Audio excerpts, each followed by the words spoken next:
everybody. Welcome back to another episode of the Fearcast. This is the podcast dedicated to OCD and anxiety spectrum disorders, and getting your life back. I'm your host, Kevin Foss. Thank you all so much for joining me today. How is everybody how is everybody's Father's Day? For those who are fathers, or those who are about to be fathers, or those who want to be fathers, or those who were fathers, I hope the day was good. I hope those who have fathers and like their fathers had a good Father's Day with their fathers. I had a good Father's Day. I had a great Father's Day. It was fine. It was good. It's fine. Here's what happened. Here's the standout, and I'm going to say this. Well, actually, no, before I even get into that, for those who are new to the podcast, this is a question and answer based podcast. If you're unfamiliar, you can send me a question, and I will read it, consider it, and likely put it up on a future episode. Now, if you want to cut the line, as Liam did today, you can send me a audio message over at fearcastpodcast.com. Send me a link to a recording. You can email me a recording, which is what Liam did. He sent it to questions@fearcastpodcast.com. You can also send me a audio DM over at Instagrams. I am Fearcast Podcast over there. Send me a message over there. Slide in my DMs. Does that qualify for that? Or is like when you slide into someone's DM, is that only when you're like trying to flirt with them? Or is it like, is that the vernacular for saying, I sent someone a private message, a direct message? I just don't know. And it's because I don't use Instagram, or I don't use it very much. And it's because I'm old. It could be that too. But either way, send me a DM if you'd like, and send me an audio one, and you will cut the line as is happening here, and as is happening next week as well. I'm going to record a little bit extra, and we're going to make this all happen. Anyways, so here's what I did on my Father's Day. I went to go see Inside Out 2 with my daughter and the missus, and it was great. That movie's great. Now, here's what you have to know about Fosses.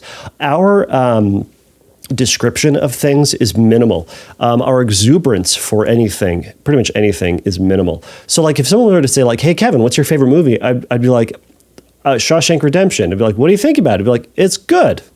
Now, I don't know if it's necessarily my favorite movie, but whatever it is, it's like, oh, it's good. Like, what's my favorite food? It's like greasy, disgusting Chinese food that's like in a clamshell styrofoam thing that's going to kill me when I'm young. Even though I just acknowledged that I'm old. Anyways, it's like, what is it? It's good, right? Here's the thing. Inside Out 2 is amazing. It's a requirement for everyone listening to see this movie. If you can, if it is available to you, if it is not going to be a financial strain on you, it is going to be a movie that hopefully, I think, will give you a different perspective on anxiety and help you to build a new and better relationship with anxiety and with yourself as a whole. Now, I like this movie so much that I went home and later on that week, I wrote a giant article for Psychology Today. I will put a link up. I'm also going to put it on my website. I will put it up there so y'all can read it.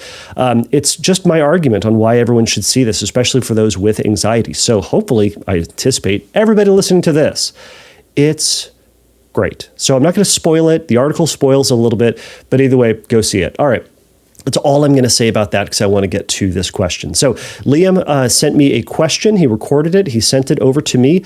It looks like he recorded it via recorder. I think he just recorded it on his iPhone and just emailed it to me, which is a great way to do it. It's an easy way to do it. Again, you can send it over to questions@fearcastpodcast.com, or you can send me the link to it. You can send a link to me over at Fearcast Podcast. So, all right, I'm going to play Liam's question here, and then I will yammer on about it in a moment. Hi there. I'm a 39-year-old man with OCD for the last 15 years. It started out around the theme of pedophilia and murder and violence, and back then I had no idea I had OCD, and it was very terrifying and frightening. In time, I started to tell therapists and friends and family slowly what I was experiencing, and I started to learn more and more about OCD and that I had this, and that I started to basically accept that I had it. And it was very hard initially at first, but I started to learn a bit more about what OCD is, and someone once told me it's better to be a student of your affliction than a sufferer. And ever since then, I've held that mantra quite close, and I've sort of lived by it. And I feel like I somehow have understood what my OCD is. But a few years ago, about 4 years ago, it sort of relapsed, and I started to obsess about real event stuff and guilt and shame. And at the time, I didn't know it was sort of masquerading as OCD, but just the obsessing of things that I've said or done in the past. It really kind of took a toll on me. I went to hospital, and I started to get better again. And I worry now in the last year and a half, 2 years roughly, that I'm maybe obsessing again. Although this time I'm not feeling quite so much the anxiety spike. And it's mostly around the quality of my interactions with people. Perhaps in a conversation with somebody disagrees with me on something, even minor sort of trivial things like the flavor of the dinner we're having, or I don't know what someone thought of the film last night. I find myself, if they disagree, feeling like, oh, well, people don't agree with me, or they don't, perhaps we don't share the same things in common, and I'll always feel alone. And it sort of just spirals into this feeling of being lonely or not being understood. And I'm finding it really hard to not focus on it. And I feel like when it comes up in a conversation, it sort of confirms my beliefs. And I know they're irrational beliefs, but it still feels sad and lonely and sort of silly. And I know it's slightly pathetic, but I just don't know if this is OCD masquerading again, and how to unfocus from this in conversations, or to go into conversations with a more balanced, open attitude.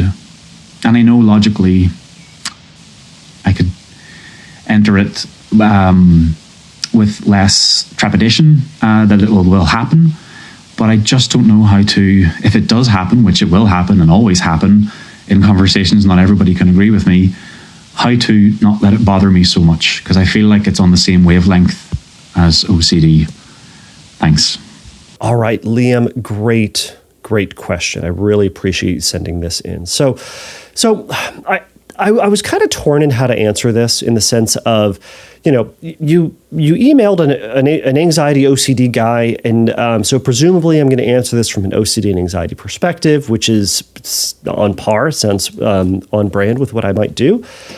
But then you also said you're not feeling that unique spike from other people disagreeing with you. But you also said that it kind of has like the flavor, it's in the vein of OCD in the past. So I'm kind of torn. If you were in my office, I'd kind of try to pull that apart, right? Every time I talk with someone, and every time I get a question, I'm always looking for, like, where is the anxiety? What's the anxiety about, right? Generally speaking, if there's no anxiety, there's no OCD, right? If there's no uncertainty, there's no OCD, in a sense, yeah?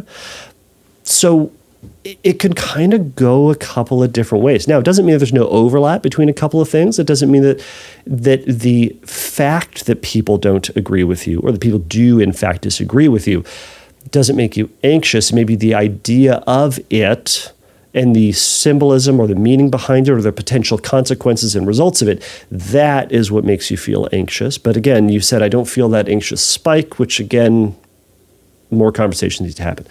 So I'm going to kind of address it in a couple of different ways. So buckle up. The first thing that I would love to know about is, like, what is it that you're ruminating about, right? Like, what is the purpose of, like, thinking about this?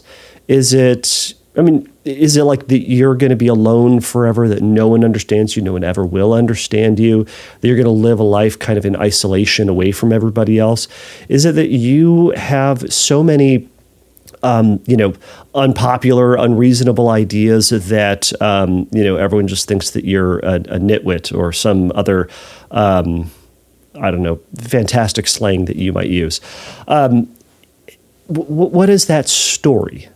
And I think that's going to be important for you to kind of pull apart for yourself, or you to chat about with a friend, and, like, why is this so bad? You kind of went on to say, like, you get that people disagree with other people, right? And I think that's important in terms of challenging and kind of grounding yourself when this thought starts to arise. Now, I don't think it's unreasonable to say that people want their opinions to be validated. They want to know that their thoughts, their opinions, their beliefs are reasonable. I dare say they want them to think that they are good, right? I think that all people want to believe that we are good, right? We want to think that we're the good guy in the story, that we are right. Right? Nobody wants to go out in life thinking that they are wrong, though we recognize that other people have their opinions and everybody disagrees sometimes, and sometimes we are wrong, right? But in terms of people are going to disagree, and that's part of the human experience, right? So if you recognize that others are going to disagree with you, what is it that catches you about this worry that people don't understand you now? So I would love for you to think about what that might be, what scares you about it, because that might help illuminate some elements that will help you to face this. Now, to that end, I wonder if part of that is, or if some of this is, do people disagree with you? Or is it that you are disagreeable worthy? I know that's not a word, but is it just that this human reality, right? That people are going to disagree with you, and that kind of sucks, and you feel invalidated and you feel alone because of that?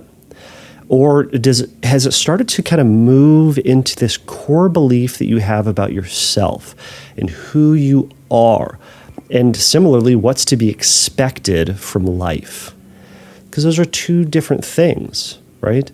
Is this just simply the human experience, or are you internalizing this to a deeper quality of you, right? Has it like merged into this like, I'm unworthy of connection and relationship. People reject me. No one likes me. No one understands me. These are two different things that's important to recognize. On the one hand, if people disagree with you, you can use self-talk. Now, I know we don't use a whole lot of conversation about self-talk. I don't talk about self-talk a lot, because oftentimes with self-talk, that can be seen as compulsion or compulsive. That can be compulsive. But I think there are elements that, the average person does that is reasonable here, right? Simple reminders of realities and facts about what it means to be human and have interaction, right? Saying, so if it's just simply that, it sucks that people disagree with you, yeah, you can acknowledge that. It sucks that someone doesn't like my opinions. It does. It sucks that it feels like that people disagree with me more than perhaps other people. Yeah, that does, right? You can also acknowledge in that it's normal that people are going to disagree with me.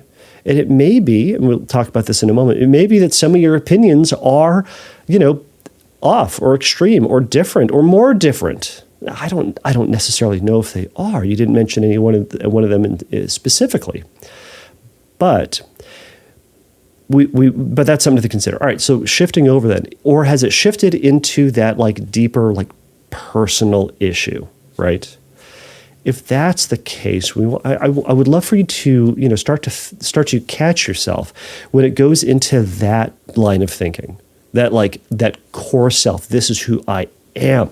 What this kind of shifts into is more of a shame type of belief, or a shaming type of thing. And when it starts to drift into this like personal core belief, it can be more disastrous and have a greater impact on you. It can lead to isolation. It can lead to avoidance. It can lead to self-deprecation. It can lead to withholding of good things for yourself. It can lead to kind of putting a block between you and your friends as a means of self-protection, but also it as a way of just further isolating ourselves, right? So is it shifting into that? And if it is, I want you to catch yourself in that and remind yourself, shift it back over to that human perspective. It's like, it's not me, it's that people disagree with me. It's that people disagree with each other. It may not just be me. Now, So all of this can be compulsive for some people. I'm sure some people are going to hear that and go, okay, I just need to remind myself, it's not me, it's not me, it's not me, it's not me, it's not me. It might be you. But it's helpful to have this balance and to also to resist reinforcing this idea that we are just these bad, broken, awful, terrible people, right? When we do that, we get nothing from it, and that's shame language, and that just leaves us feeling worse off. I could go on and on, but I think you get the idea. So from a practical perspective, and I was kind of trying to write out some notes on this, and I obviously have some notes on this, but it got me thinking, like, if you are misunderstood, are you just hanging around with people who are? Well, no, that's a weird way of saying it. Maybe it's that you are. Being misunderstood. Maybe your opinions are actually valid and they are valid and reasonable. Maybe you're around people who are just disagreeable and just refuse to validate your opinion. They're out there. There are those people, and I'm sure everyone out there knows those people that can't stand to acknowledge your opinion too. That can't stand to agree to disagree, right? Can't stand to have, or can't stand to say, like, oh, your opinion's all okay and I have my opinion and whatever. It's like, no, I'm right. And you, Liam, are wrong because you have a different, maybe you have kind of some, jerk friends. I'm not going to use my pirate language right now, but that may be possible, right? If that's the case, advocate for yourself. We need to, as you have conversations with other people, we can acknowledge the opinions and thoughts of other people, and asking that other people see your point, or at least acknowledge that that they understand and hear and could wrap their head around why somebody might see that. It's a way of helping you to acknowledge that your opinions matter, that you matter, and that other people around you see that too. So we're giving you the opportunity more and more to integrate your opinions into who it is that you are, that you're still a good, worthwhile person, and you have these opinions, and that other people disagree with you, and that all that's okay, right? Now, again, or are your friends just disagreeable people and they're discounting your position outright for no damned reason other than they're selfish and they can't stand it that other people would have an opinion other than theirs? How dare they? I don't know if that's the case, but I would encourage you to advocate for yourself if that's the case. And that's one way that we fight shame, and that we fight that voice that says, I am just disagreeable, I am rejectable, right? It's give yourself the opportunity to be seen. And that's an act of compassion and kindness towards yourself. Okay.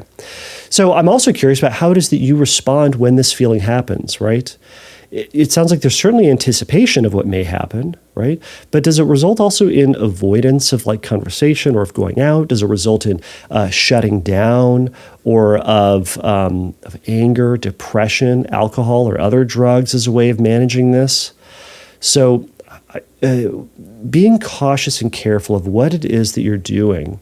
And one way to challenge you is I want you to be intentionally in continuing to engage with others, right? As I kind of mentioned, giving yourself the opportunity for others to agree with you, and for you the opportunity to see that they agree with you too, and that your opinions are valid and they're meaningful.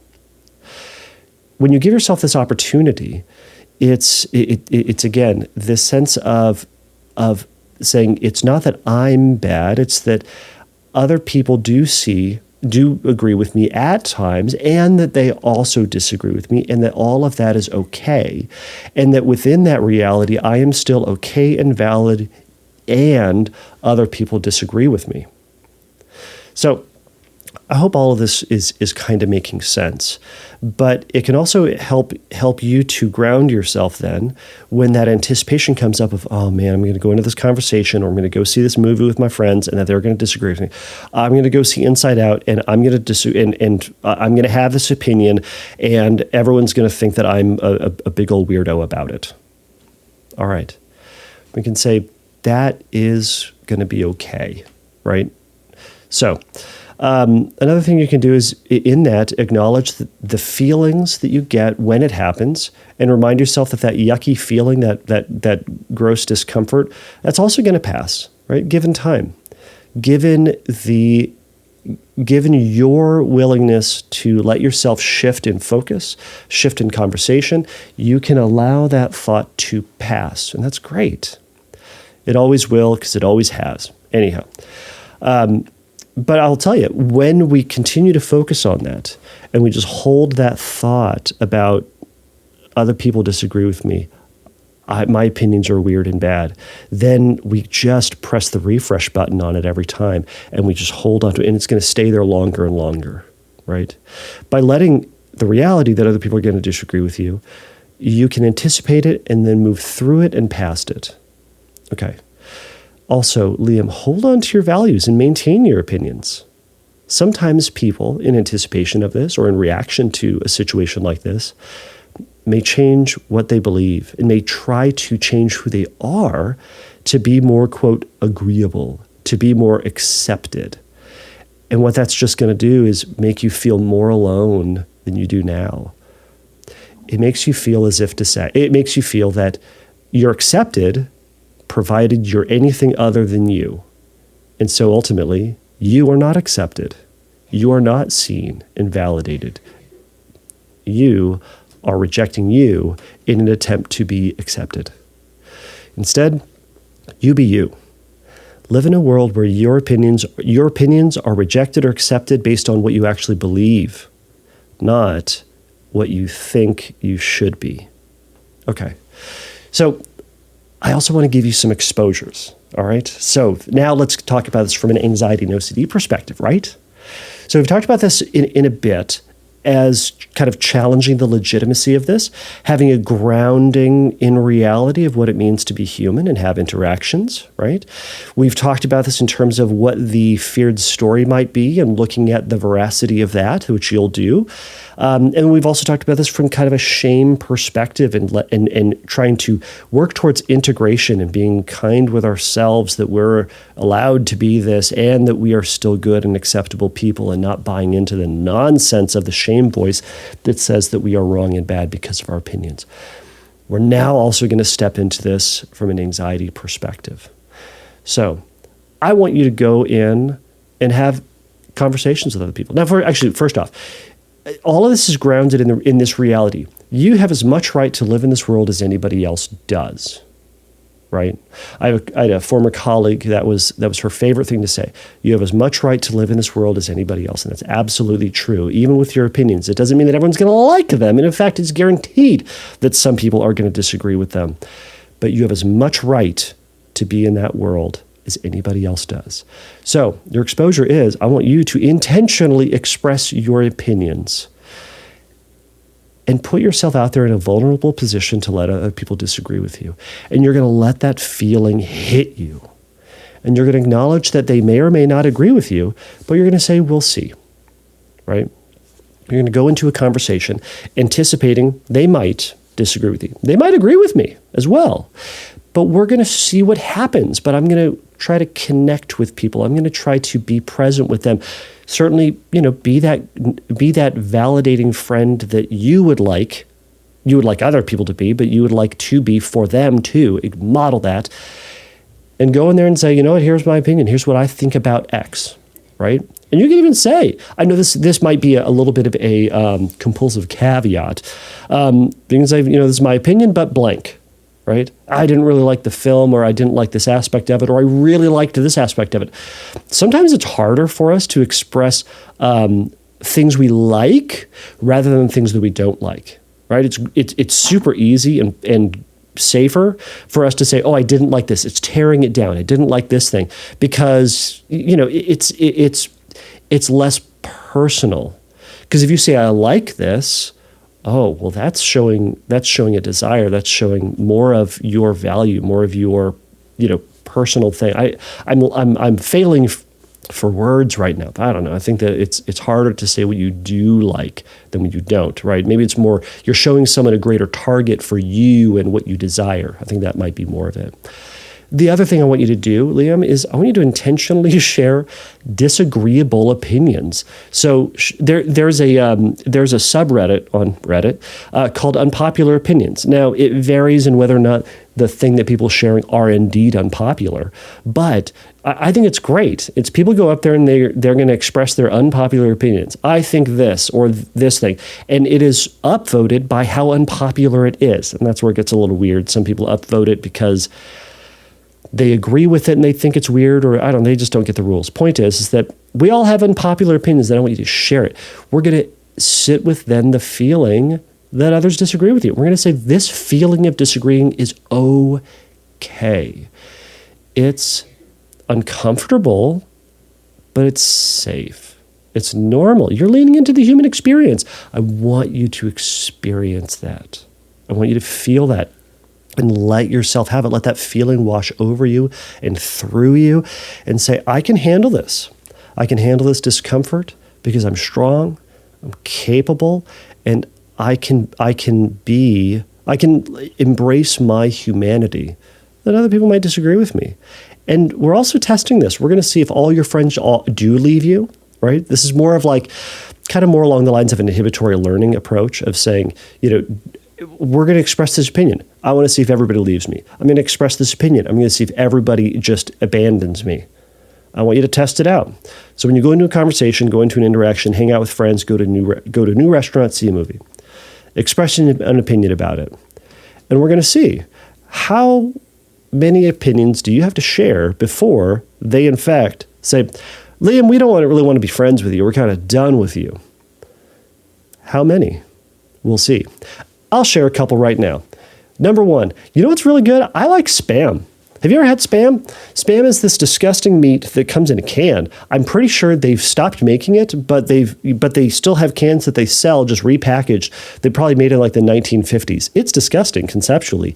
And I'm telling you, if you take it and you slice it like a 1/4 inch bit, you fry it on both sides and you chop that up and you put it in scrambled eggs, it's glorious.